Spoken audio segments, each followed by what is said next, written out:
Atšķirībā no tradicionālās kalnu riteņbraukšanas, kas galvenokārt ved pa platiem grāns vai meža ceļiem, olimpiskais kross ir daudz dinamiskāks, jo braukšana notiek pa šaurām meža takām ar dažādiem gan dabīgi radītiem, gan mākslīgi veidotiem šķēršļiem. Siguldā XCO jeb olimpiskā velokrosa trase ierīkota sporta un aktīvās atpūtas centra Laurenču teritorijā. Tās idejas autors ir velosportists Ivo Irbe, kura prāt uz Latvijas līdzenumu fona Siguldas kalnainais reljefs tās izveidē bija vispiemērotākais. Lai gan trasi ierīkota Gaujas Nacionālajā parkā, tās dabiskajā vidē liela iejaukšanās nav bijusi nepieciešama. Pat cik XCO ir tāds, kas izmanto, var teikt, tādā ziņā kā bezceļus un jau esošās sēņotāju takas, tad pa lielu mums neko nevajadzēja baigi krasi mainīt.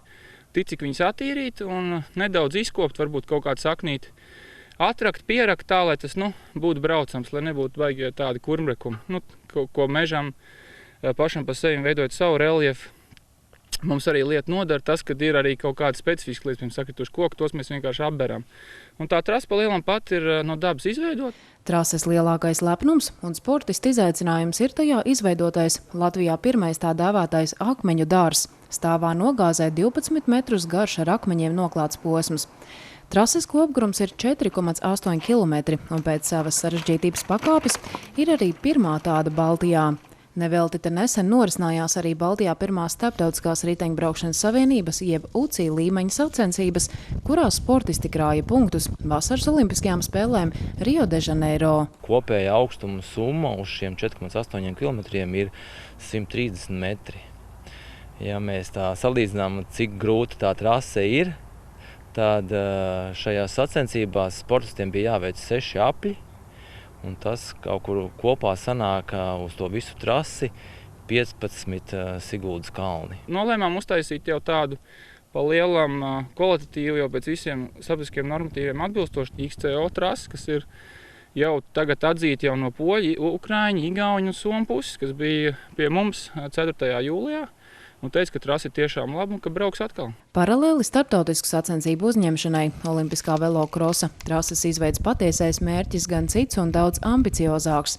Arī pašu Latvijas velosportistu dalība 2016. gada olimpiskajās spēlēs Rio, kas būtu pirmā reize kopš 1998. gada, kad XCO disciplīna tajās iekļauta.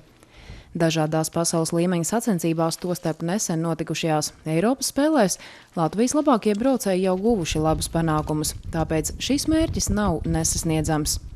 Laika gaitā līdzīgi kā BMX braucēji pasaulē pierādījuši, ka Latvija ir spēcīga konkurente, doma arī kalnu divriteņu XCO disciplīnā sasniegt tādu pašu atzinību. Lielo mērķu vadīti šī velosporta entuziasti vēlas arī to arvien vairāk popularizēt jauno braucēju vidū, jo šobrīd XCO disciplīna Latvijā ir maz pazīstama. Trase pieejama ikvienam velobraucējam, kurš vēlas apgūt šo sporta veidu un gūt asākas izjūtas. Vienlaikus tad arī izbaudot Siguldas kalnus un grēdas. Bet, kam patīk mierīgāka velobraukšana, ir iespēja doties citos velo maršrutos pa Siguldu un tās apkārtni. Jūs jau labi zināt, ka Sigulda ir, mēs tā saucam pa velo paradīzi. Mums jau dotajā brīdī ir 6 turistu velo maršruti nomarķēti dabā. Dažādi garuma, dažādi grūtību pakāpi, kur var jebkurš doties un izbaudīt Siguldas apkārtni ar riteni.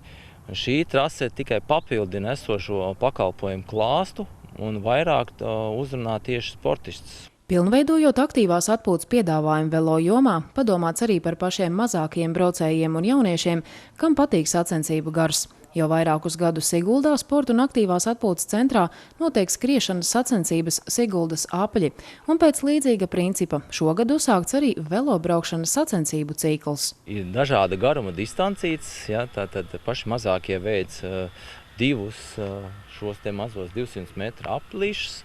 Savukārt paši lielākie bērni ir 14-gadīgie bērni, kuri jau veic 3 2 km apļus, kas te ir uztaisīti tāds iemarķēti pirms sacensībām. Un šīs sacensības, es gribu teikt, kad jau pirmajā gadā ir guvuši ļoti lielu popularitāti. Jau gandrīz 100 bērni katrā sacensībās piedalās. Velobraukšanas sacensību seriāls, kas notiek reizi mēnesī, ir bez maksas, jo mērķis ir popularizēt aktīvu dzīvesveidu bērnu un jauniešu vidū. Šogad pēdējās sacensības plānotas septembra sākumā.